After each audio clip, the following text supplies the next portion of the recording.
और बात जम्मू कश्मीर की करेंगे क्योंकि एक नेता का ऐसा बयान सामने आया जो इस वक्त चर्चा का विषय बना हुआ है।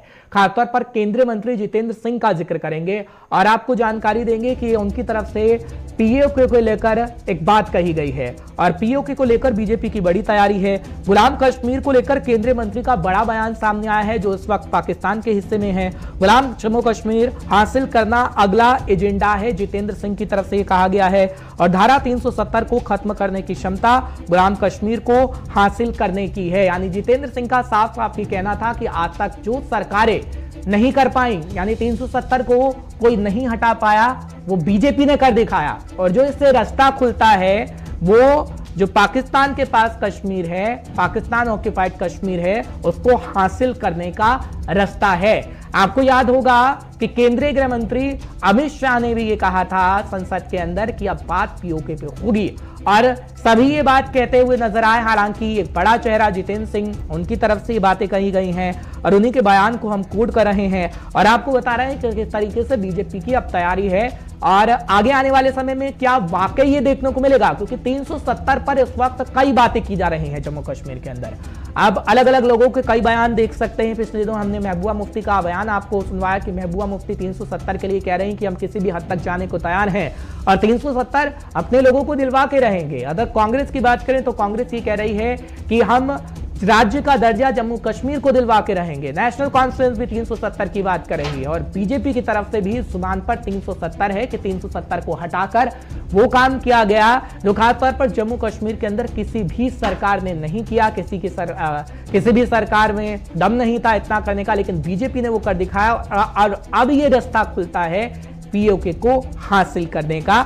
ये बात ये बात केंद्रीय मंत्री जितेंद्र सिंह की तरफ से कह दी गई है और उन्हीं के बयान को हम आपको बता रहे हैं। हालांकि जो ये बयान है अब उसको लेकर प्रतिक्रियाएं भी सामने आ रही हैं और ये बयान चर्चा का विषय बन गया है, हेडलाइन खासतौर पर बना, सुर्खियां बनी हुई हैं और इसी पर हम थोड़ी चर्चा करेंगे। कुछ देर में हमारे खास मेहमान होंगे जिनसे चर्चा करेंगे 370 को लेकर इस वक्त बातें कही जा रही हैं।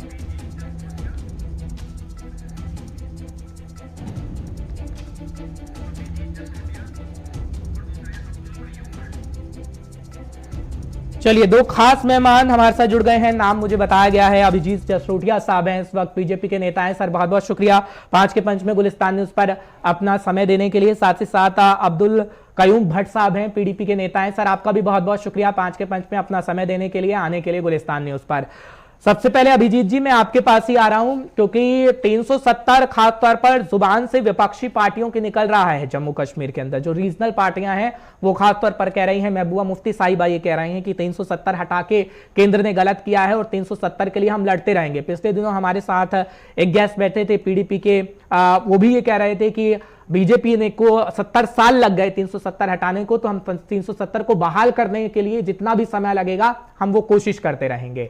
लेकिन अब खासतौर पर केंद्रीय मंत्री ने यह कहा है कि ये पीओके का रास्ता है।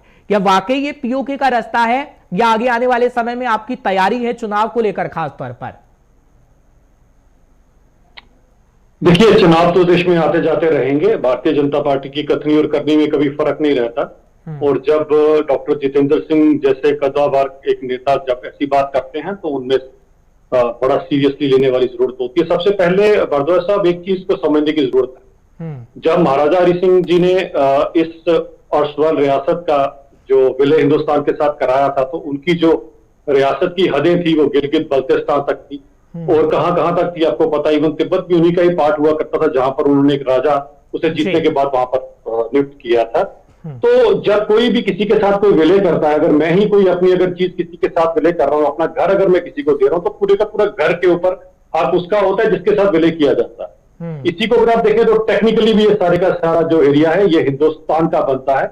ये आज तक की जो पहले की सरकारें रही, खैर वो तो परोस कर प्लेट में देती रही चाइना को और बाकी को एरिया। ये जो सरकार है ये लेने वाले एरियाज है अपने वापस और हमारे लिए एक एक इंच जो भूमि है हमारी मातृभूमि है वो हमारे लिए बड़ी पूजनीय है।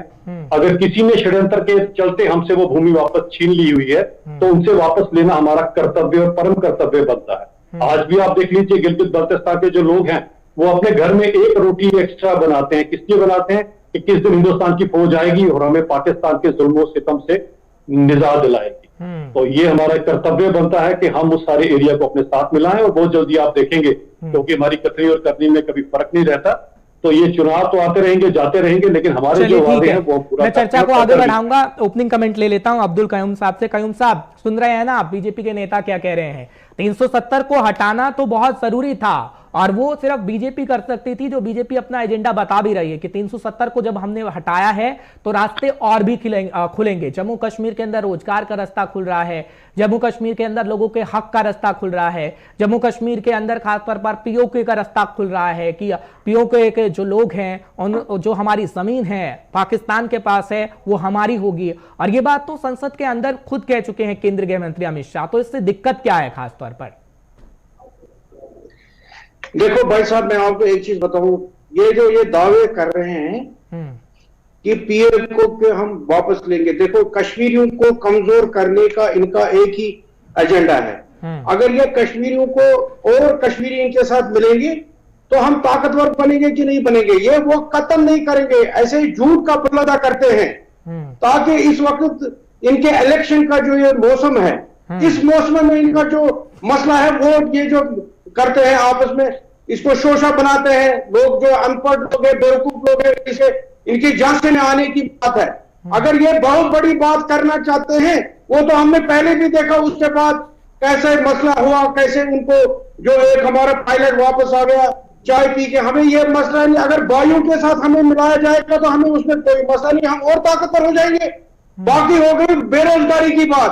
आप पूरे हिंदुस्तान को देखो, 8% हमारी बेरोजगारी बढ़ गई है। ये शर्म नहीं आती है उन लोगों को ऐसी बातें करते हुए। हमारा 14% हम यहाँ बेरोजगारी का 1% था, अभी 23 है। कहां से कौन सा रोजगार? मुलाजिम को तो ये निकाल रहे हैं। हमारी जो जम्मू कश्मीर में जो भी इंडस्ट्री थी वो आप देखो 700 इंडस्ट्री तो बंद है। कौन सा बेनिफिट है? ये इन्होंने यहाँ टोल पोस्ट तो सर आपको इंडस्ट्री लगानी चाहिए थी जब आप बीजेपी के साथ थे। गठबंधन में तो आप भी रहे ना। कयूम साहब सुन लीजिए, ठीक है, मैं आपकी बात पूरी सुनूंगा। एक सवाल का जवाब, बस एक सवाल का जवाब। कयूम साहब एक बात का जवाब दीजिए ना। जब आप गठबंधन में थे, आप इंडस्ट्री की बातें करते हैं तो आप इंडस्ट्री लगाते ना। किसने मना किया था? गठबंधन तो बीजेपी ने तोड़ दिया और वो कह रही है कि जो आपको लगाई हमने इंडस्ट्रियां लगाई, लोगों को रोजगार दिया। लेकिन जब इनकी 370 के बाद आप देखो हमारी बिजली का क्या हाल है, हमारे टूरिज्म का क्या हाल है, हमारा जो भी मुसीबत आ गया। यहाँ तो 2 रोटी नहीं मिलती है भाई साहब। ये कहा हमें ये ख्वाब दिखाएंगे कश्मीरियों को, और कश्मीरी साथ में मिला दो ना, हमारी ताकत बढ़ जाएगी। हम चाहते हैं हमारे साथ और भी कुछ लोग, मगर ये चलिए ठीक है। अभिजीत जी, कयूम साहब को आप सुन रहे हैं ना? कयूम साहब कह रहे हैं कि आप पीओके पे बात कर रहे हैं, अच्छी बात है, उन्हें कोई दिक्कत नहीं है। ठीक है कयूम साहब, मैं आपके पास लौट रहा हूँ कयूम साहब, लौट रहा हूँ आपके पास, लौट रहा हूँ। अभिजीत जी, कयूम साहब को आप सुन रहे हैं, वो कह रहे हैं कि हमें पीओके से कोई दिक्कत नहीं है, आप पीओके पे बात करिए, लेकिन खास बात पर कश्मीरी लोगों को धोखा मत दीजिए। ये कयूम साहब कह रहे हैं कि जो कश्मीरियों के साथ, जम्मू कश्मीर के लोगों के साथ आप लोग बातचीत करते हैं और कहते हैं, दावे करते हैं, आप उसे पूरा करिए। अभिजीत को हिंदुस्तानी क्यों नहीं समझा जाता? आपने ये डिबेट करने के लिए बिठाया, तकरीर करने के लिए बिठाया। ठीक है अभिजीत जी, मैं इसलिए कयूम साहब की आवाज डाउन नहीं कर रहा हूं क्योंकि विपक्ष आरोप लगाता है कि मीडिया आवाज को दबा देता है, इसलिए मैं आवाज पूरी रखे हुए हूं। आप अपनी बात को रखिएगा। आवाज और शोर में फर्क होता है। ठीक है अभिजीत जी। हाँ देखिए, सबसे पहली बात है, ये आज बड़े गुस्से में है, जरा प्यार से समझाकर तो चार बात। चलो एक बात तो पीडीपी ने मानी कि पीओके का हमारे साथ मिलना बहुत जरूरी है, तो ये तो आज की न्यूज बनती है कि पीडीपी भी यही चाहती है कि पीओके जो है वो हिंदुस्तान के साथ मिल जाए। तो सबसे पहले बहुत बड़ी खबर है, इसके लिए मैं इनको बधाई भी देना चाहता हूँ कि ये भी यही चाहते हैं जो हम चाहते हैं। और दूसरी बात रही जो इन्होंने अभी आपको, यानी आप दोनों के एजेंडे ठीक है। कांग्रेस आप दोनों पे आरोप लगा रही है कि पीडीपी बीजेपी तो मिले हुए हैं। ये मेरा बयान नहीं है सर, ये वकार साहब बोल रहे थे पिछले दिनों, वो बयान भी हमने सुनाया। वकार साहब कहते हैं कि बीजेपी पीडीपी अभी भी मिली हुई है। जब कोई बरदवार साहब, जब कोई हिंदुस्तान के लिए अगर कोई अच्छाई की बात करेगा तो कोई भी होगा हमारे वो साथ ही रहेगा। अगर कोई हिंदुस्तान के फेवर में बात करता है तो पीओके का हमारे साथ मिलना, जो हम जिसके लिए हम कोशिश भी कर रहे हैं, तो अगर ये इस चीज के ऊपर हमारे साथ सेम प्लेटफॉर्म है तो हमें कोई एतराज नहीं है। इनकी इस अच्छी बात को कबूल करते हुए। अब रही बात जो उन्होंने आंकड़े आपको दे दिए, तो इनको ये पता होना चाहिए कि पूरी दुनिया कोरोना से ग्रस्त रही। अरे जाके डेवलप कंट्री का हाल देखिए, वहां पर क्या हालत हो चुकी है। ये तो हिंदुस्तान था 135 करोड़ का मुल्क, जिसे मोदी जी ने मौत के मुंह से बचा लिया, वरना यहाँ क्या हो सकता था कोरोना में आपको पता है। रही बात जहां तक बेरोजगारी की, उसके ऊपर लगाम कसती गई है। बहुत जल्दी आप देखेंगे बहुत सारी नौकरी की एडवर्टाइजमेंट भी होने वाली है। और सबसे बड़ी बात जो पूरे लोगों को जान लेना चाहिए, एक भी नौकरी अगर मिलेगी तो पारदर्शिता से मिलेगी। इनकी तरह नहीं बैकडोर अपॉइंटमेंट से केवल और केवल पीडीपी और एनसी के रिश्तेदारी नौकरी देंगे। आज हकदार को हक दिया जाएगा, जो डिजर्व करता है उसे नौकरी दी जाएगी। ये नहीं कि कोई बीजेपी का रिश्तेदार है तो उसे हम नौकरी दे देंगे। तो जो नाइंसाफी इन्होंने लोगों के साथ की, इसी कारण लोगों ने इन्हें सिरे से नकार दिया। आज इनका जो सियासी वजूद वो इसीलिए खत्म हो गया क्योंकि जिस तरह के लोगों के साथ ये लोग नाइंसाफियां करते रहे, केवल और केवल भाई भतीजावाद में इन लोगों ने यकीन रखा। आज देखिए तो सही, आज एक जो मुख्यमंत्री नहीं है उनकी वालिदा से पूछा जा रहा है, अब तो उनके भाई से भी पूछा जा रहा है कि भाई तुम्हारे पास ये पैसे कहां से आए। तो जिसको आपने पब्लिक ने जिसे अपना सब कुछ दिया, वही रक्षक जब रक्षक निकला, तो आज अगर इनसे सवाल पूछे जा रहे हैं, ये लोगों को बरगला के बेरोजगारी और यहाँ के नापशना बातें करना शुरू कर रहे हैं। ऐसा कुछ नहीं है। चलिए ठीक है, चलिए ठीक है। अब राजनीति पे आते हैं। आप लोगों ने अपना एजेंडा बता दिया है। कयूम साहब मैं आपके पास आ रहा हूं क्योंकि महबूबा मुफ्ती साहिबा को हम देख रहे हैं, चाहे फिर जम्मू हो चाहे फिर कश्मीर हो, वो हर एक वर्ग को साधने की कोशिश कर रही हैं और बता रही हैं कि हमारा एजेंडा क्या है। और अपने एजेंडे से ज्यादा वो बता रही हैं कि बीजेपी की नाकामियां क्या है। खासतौर पर आप 370 पर बातचीत कर रहे हैं, लेकिन हर एक पार्टी को हम देख रहे हैं। जिस तरीके से मैं कांग्रेस का जिक्र कर रहा हूं, कांग्रेस आप पे ये आरोप लगा रही है कि आप तो बीजेपी के साथ मिले हुए हैं। दिल्ली से जो आपको हुक्म आता है जम्मू कश्मीर में आप वो करते हैं। अपनी पार्टी के लिए भी यही आरोप लगाया जा रहा है। नेशनल कॉन्फ्रेंस का जिक्र करते हैं तो नेशनल कॉन्फ्रेंस ये कहती है कि हर एक पार्टी की अपनी जुबान है। हालांकि पीएचडी का जिक्र करें तो आप लोग एक साथ नजर आए थे। तो क्या अभी आप उस एजेंडे पर काम कर रहे हैं कि आगे आने वाले समय में अपनी जमीन को पक्का किया जा सके? क्योंकि ये कहा जा रहा है कि जम्मू कश्मीर में जल्द से जल्द इलेक्शन हो सकते हैं और यूं ही कोई मेहनत नहीं करता। खैर राजनेता आप लोग हैं, राजनीति करिए, उससे मना ही नहीं है, लेकिन लोगों को अपना एजेंडा भी बताइए। देखो भाई साहब, हमारा इस वक्त इलेक्शन का कोई मतलब मकसद नहीं है मैडम महबूबा मुफ्ती जी का जी। हम लोग इस वक्त जमीन तैयार कर रहे हैं। अपने मकसद जो हमारा 370-35 एक्ट को वापस करने के लिए हम एक तहरीक चला रहे हैं। कोई इलेक्शन की तैयारी नहीं है, यह आपको गलतफहमी है। रही बात इल्जाम हमारे आप लगा रहे हैं कि हम बीजेपी के साथ है। देखो भाई, जब हमारी सरकार थी बीजेपी के साथ तो आपने खुद देखा। सर मेरा बयान नहीं है ये वकार साहब कह रहे हैं, कांग्रेस का बयान है, इसे मैं कोट कर दूं। हमारे नौजवानों को नौकरियां मिलने वाली थी। वो उस वक्त जब बीजेपी वालों को यह पता चला कि ये एक बड़ी कामयाबी मानी जाएगी पीडीपी की, उन्होंने हमारे टांगे खींच दी। लेकिन कसम से मैं कहता हूं, उन्होंने अपनी टांगे खींची, हमारी नहीं खींची, क्योंकि हम लोगों के लिए हम बात करते हैं। हम अपनी रियासत जम्मू कश्मीर की बात कर रहे हैं। हमारे कोई इरादा नहीं है इलेक्शन का, वो देखा जाएगा। अब अभी हमारे पास कोई मुद्दा ही नहीं है। लोगों के पास इलेक्शन के लिए जाएंगे तो क्या मुद्दा है, ये खुद रिव्यू करते हैं इलेक्शन का। सर यही तो सबसे बड़ा सवाल है ना कयूम साहब, सिर्फ एक सवाल है कि हम लोग कयूम साहब एक तहरीक चलाते हैं। कयूम साहब यही सवाल है ना कि आपके पास कोई मुद्दा नहीं है लोगों को बताने के लिए। बीजेपी तो यही कह रही है, कांग्रेस यही कह रही है, नेशनल कॉन्फ्रेंस यही कह रही है कि लोगों को बताने के लिए आपके पास कोई मुद्दा नहीं है। आप सिर्फ 370 पर बात कर रहे हैं कयूम साहब, इस बात को समझिए। लोगों को अगर आपको समझाना है तो ये बताना पड़ेगा कि पीडीपी का मुद्दा क्या है, पीडीपी आखिर किस मुद्दे को लेकर जाएगी लोगों के सामने, पीडीपी आखिर किस मुद्दे पर काम करेगी, पीडीपी का कौन सा मुद्दा होगा। कयूम साहब आपसे मुद्दा जानने की कोशिश आम लोग भी कर रहे हैं, इस वक्त जो आपको देख रहे हैं वो भी जानना चाहती है कि पीडीपी का मुद्दा क्या है। अभिजीत जी, आप लोग आरोप लगा रहे हैं पीडीपी पर कि पीडीपी के पास मुद्दा नहीं है और वो अपनी जुबान से कह रहे हैं, आपको तो और बल मिल गया। इलेक्शन के लिए जाने के लिए मुद्दा है, हम जाएंगे लोगों के पास क्या क्या बोलेंगे। ठीक है अभिजीत जी, फटाफट से जवाब दे दीजिए। देखिए बरदा साहब, मेरी आदत नहीं किसी पे बोलने की, आराम से अपनी टर्न पे ये बोले फिर मैं बोलूं, थोड़ी सा भी हम डिबेट करें, सुनने वालों को भी मजा आए। ठीक है अभिजीत जी, फटाफट से। आपने एक बात बड़ी सही कही और उन्होंने खुद ही अपनी स्टेटमेंट को क्वालिफाई कर दिया कि सही में बीजेपी ने कोई मुद्दा छोड़ा नहीं है इनके पास। चाहे कोई भी मुद्दा हो उसके अंदर बीजेपी लोगों की सभी नजरों में खरी उतर रही है। IIT IIM से लेके एम्स से लेके हर एक जगह पर डिस्ट्रिक्ट हॉस्पिटल बनाकर, और जिस तरह का इंफ्रास्ट्रक्चर आज बीजेपी यहाँ खड़ा कर रही है, और लोग आज हैरान यही हो रहे हैं कि 2-4 साल में जो इन लोगों ने काम कर दिखाया वो पिछले 50-60 सालों में कोई क्यों ना कर पाए। तो लोगों का कंपैरिजन बन गया है। इसीलिए ये बिल्कुल सही कह रहे हैं, इनके छटपटाने की बात मैं बिल्कुल बखूबी समझ सकता हूँ कि लोगों के पास किस लिए जाए। बिजली पानी सड़क तो सॉर्ट आउट कर दी, जिन जगहों पर पिछले आजादी के बाद बिजली नहीं पहुंची थी वो लोग भी बिजली देखना शुरू हो गए। स्वच्छ जल, हर घर में नल, इस तरह की स्कीमें आज हर एक इंसान के पास कितना कुछ है जो सरकार की तरफ से उन्हें दिया जा रहा है। 2014 के फ्लड में सबसे पहले बाहर कश्मीर के लोगों ने सरकारी पैसा देखा था, और कई लोगों ने कहा क्या सरकार भी पैसा देती है। इस तरह के सवाल लोगों ने खड़ा किया था। लेकिन आज लोगों को यह भी चीज पता लग रही है कि भारतीय जनता पार्टी जिसे ये लोग कटघरे में लाके खड़ा करते हैं, उसने कभी हिंदू मुसलमान में फर्क नहीं किया।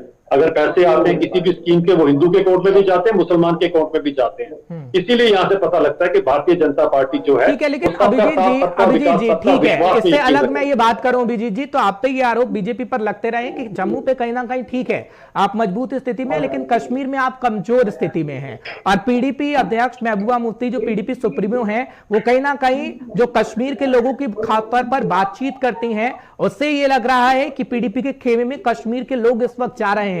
उसको अपने खेमे में लाने की बात आप किस तरीके से कर रहे हैं, क्या लोगों को बता रहे हैं जब जा रहे हैं? क्योंकि हम लोग तस्वीर देख रहे हैं रविंद्र रैना साहब की हो, कई केंद्रीय मंत्री भी कश्मीर के अंदर गए और तमाम बातें कही गई हैं। तो पीडीपी इस वक्त कश्मीर के अंदर थोड़ी मजबूत नजर आ रही है, और उसी के किले को भेजना होगा आपको, क्योंकि जम्मू और कश्मीर दोनों रीजन को साधना होगा। आगे आने वाले समय के लिए मैं बात कर रहा हूं।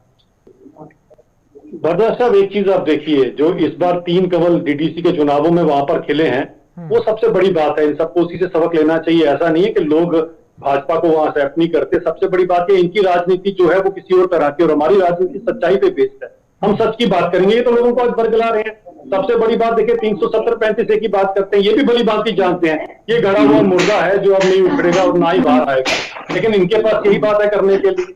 लोग इनकी बातों से जो है पक चुके हैं, थक चुके हैं। उनको पता है कि इनके पास कुछ भी नहीं है कहने के लिए। और सबसे बड़ी बात जो आज बन रहे हैं, हमारे खेमे में लोग जा रहे हैं। अभी पिछले चुनावों में डीडीसी के देख लीजिए, कल आई जो पार्टी लॉन्च हुई थी अपनी पार्टी, वो दूसरे नंबर पर वहां पर आई, और ये तीसरे नंबर पर। दिन ब दिन इनका ग्राफ क्यों नीचे जा रहा है? क्योंकि सच्चाई से कोसों दूर हैं ये लोग। ये आ जाके लोगों को बरगलाएंगे, आ जाके वहां पर जो पीडीपी नेशनल कॉन्फ्रेंस अभिजीत जी ये कह रहे हैं कि अपनी पार्टी आपका दाहिना हाथ है, और दिल्ली से जो हुक्म मिलता है अपनी पार्टी वही करती है, और खासतौर पर बीजेपी के एजेंडे पर वो काम कर रही है। हमारी अपनी पार्टी के लिए खासतौर पर पीडीपी और नेशनल कॉन्फ्रेंस तो यही कह रहे हैं। बरद्वार साहब, ऐसा है कि भारतीय जनता पार्टी केवल हिंदुस्तान की नहीं, विश्व की सबसे बड़ी पार्टी। हमें किसी पार्टी की सपोर्ट की जरूरत नहीं है। ठीक है, आने वाले वक्त में चुनावों के बाद क्या नतीजे रहते हैं वो बात की बात है। हमें किसी को अपना पीडीपी की जरूरत पड़ी थी सर एक समय में, आपको जम्मू कश्मीर में पीडीपी की जरूरत पड़ी थी, इस बात को मानिए। गठबंधन आपका हुआ था, मैं आपको बताता हूं। हाँ। उसके पीछे क्यों, गठबंधन के पीछे भी मैं सभी लोगों को बता देना चाहता हूं। वो जो गठबंधन हमने किया था वो मुफ्ती मोहम्मद सईद साहब को देकर किया था, जो इस हिंदुस्तान के गृह मंत्री रह चुके हैं। उनकी सोच कुछ और थी, और जब से एजेंडा इनकी मैडम के हाथ में आया है तो उन्होंने क्या किया आपके सामने, कौन सी राजनीति शुरू की है वो आपके सबके सामने है। तो आप हमारे गठबंधन की तरफ किसी भी शक की निगाह से नहीं देख सकते। हमें बड़ी सच्ची जो एक मेंटालिटी के साथ हमने गठबंधन किया था। किस तरह से अभिजीत जी कह रहे हैं उस तरफ कि मुफ्ती मोहम्मद सईद का चेहरा देख के, उनको देख के हमने आपके साथ गठबंधन किया। महबूबा मुफ्ती साहिबा आई, लेकिन महबूबा मुफ्ती साहिबा किसी और ट्रैक पर चली गई। वो लोगों को गुमराह करने का काम कर रही हैं। अभी भी जो 370 की बातें कह रही हैं वो तो सुप्रीम कोर्ट के अंदर मसला है। तो आप कैसे 370 लोगों को दे देंगे जिस वादे को आप कह रहे हैं? ये अभिजीत कह रहे हैं, बीजेपी आप पर आरोप लगा रही है। देखो भाई साहब ये बात जो है ना, मुफ्ती मोहम्मद सईद साहब जो हमारे पैट्रन हैं, उसके साथ भी जब हुकूमत बनी तो 3 महीने का टाइम लग गया बीजेपी के साथ हमारे मामलात को फिट करने में। उसमें जो भी मसले हो गए, जैसे 370 के साथ कोई टच नहीं करना है, हमारे पावर प्रोजेक्ट्स वापस मिलने चाहिए, लोकल एडमिनिस्ट्रेशन में हमारे लोकल अफसर होने चाहिए, ये सारी बातें हुई हैं। उसके बाद मुफ्ती मोहम्मद सईद ने जो बात की है, मगर बदकिस्मती की बात यह है कि वो नहीं रहे बिकॉज ऑफ हेल्थ प्रॉब्लम से।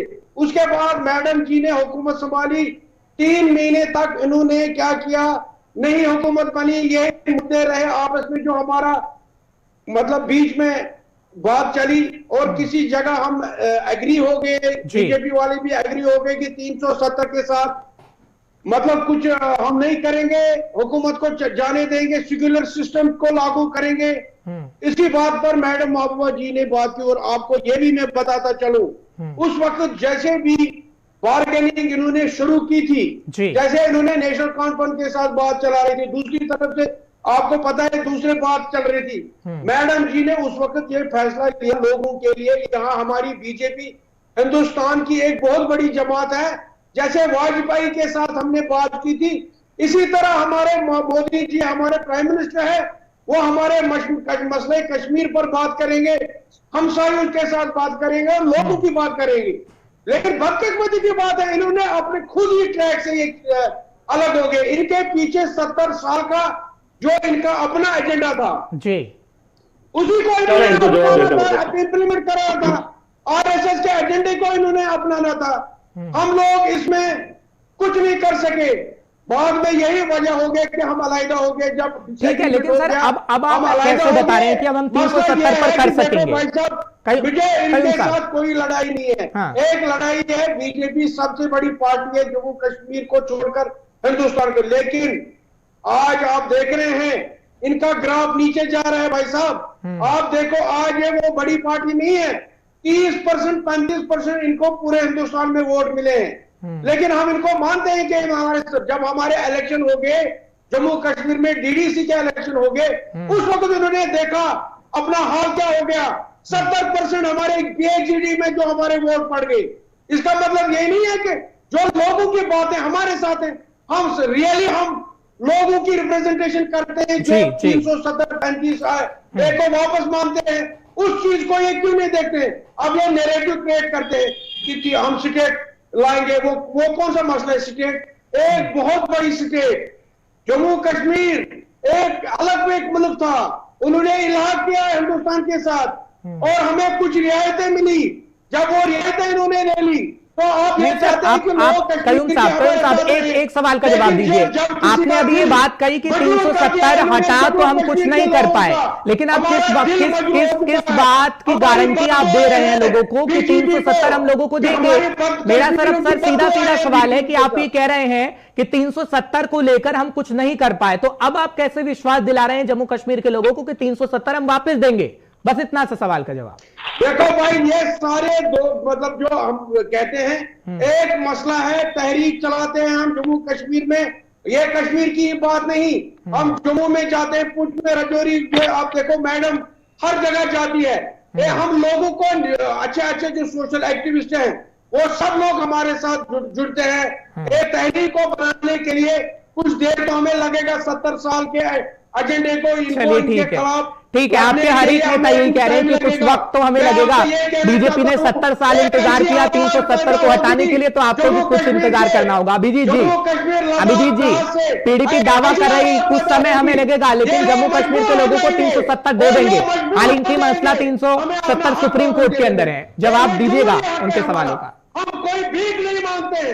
देखिए, हम कोई सबसे पहली बात ठीक है अभिजीत जी, ठीक है कयूम साहब सुन लीजिए, आप ही के सवालों का जवाब दे रहे हैं। समय मेरे पास बहुत कम है, अभिजीत से आपके सवालों का जवाब ले लेते हैं। अभिजीत जी देखिए, सबसे पहली बात ये आती है कि ये भी भली भांति जानते हैं कि 370 और 35 का क्या है क्या नहीं। वो बड़ी भांति, ये नहीं कि ये नहीं जानते हैं, पुराने सियासी लोग हैं, भली भांति ने पता, लेकिन इनके पास बात ही कुछ नहीं है लोगों से करने के लिए। क्या बात करेंगे? यही करेंगे। और बड़ी बात यह है कि लोगों को भी भली भांति पता है कि ये जो बातें कर रहे हैं खोखली बातें, इनमें कोई दम नहीं है और ऐसा कुछ नहीं होगा। भारतीय जनता पार्टी की कथनी करने में कभी फर्क नहीं रहता। हमने वादा किया था, हमने करके निभाया। अब रही बात जो उन्होंने इल्जाम का दोष लगाया, पीएचडी की इलेक्शन, डीडीसी की इलेक्शन का बताया, ये सारी पार्टियां मिलकर भी हमसे बड़ी पार्टी नहीं बनी। हम सिंगल लार्जेस्ट पार्टी बने यहाँ पर, ये इन्हें पता होना चाहिए। दूसरी बात, पीएचडी का जब इन्होंने अलायंस बनाया तो इनका क्या था? हम सब मिलकर चुनाव लड़ेंगे। उसके बाद इन्होंने क्या किया? एक दूसरे के खिलाफ अपने कैंडिडेट्स प्लेस किए। तो लोगों को भली भांति पता है, इनका खुद का एक दूसरे पे एतबार नहीं है, तो जनता इन पे क्या एतबार करेगी? और जो बात इन्होंने आज की कि हमारी मैडम ने इनके लिए कोई नया काम करना शुरू कर दिया है, मैडम ने सिर्फ और सिर्फ इन लोगों को बरगलाने का काम शुरू किया हुआ है। आज लोगों को कंफ्यूज कर रही है। लोग समझ ही नहीं पा रहे कि उनके नेता कैसे होने चाहिए, कैसे नहीं। एक ऐसा नेता आप देखें, अगर आप मुफ्ती मोहम्मद सईद साहब की तरफ देखते हैं, वो एक ऐसे नेता थे जिन्होंने सबसे पहले हिंदुस्तान का परचम कश्मीर में लहराया था और उस समय कांग्रेस ने उनके लिए क्या अपशब्द यूज किए थे वो आपको भली भांति पता है। और यहाँ पर आज देख लीजिए इन्हीं की नेता भारत के झंडे के लिए कैसे अपशब्द यूज करती है। तो आप समझ सकते हैं कि इनकी रुचि की राजनीति कहां से चलती है। जनता सब जानती है। मेरे पास समय बस इतना ही था। आप दोनों का बहुत बहुत शुक्रिया। कयूम साहब बहुत बहुत शुक्रिया 5 के पंच में आने के लिए, अपना समय देने के लिए। अभिजीत जी आपका भी बहुत बहुत शुक्रिया 5 के पंच में आने के लिए, अपना समय देने के लिए। फिलहाल नेता बता रहे थे कि क्या उनकी पार्टी का एजेंडा है। फिलहाल आप देख रहे हैं तस्वीर कैसी जम्मू कश्मीर के अंदर नेताओं की है, और आगे आने वाले समय में जो फैक्टर अभी हम आपको बता रहे हैं वही आपको देखने को मिलेगा, क्योंकि गुलिस्तान न्यूज खबर तह तक आप तक पहुंचाता है।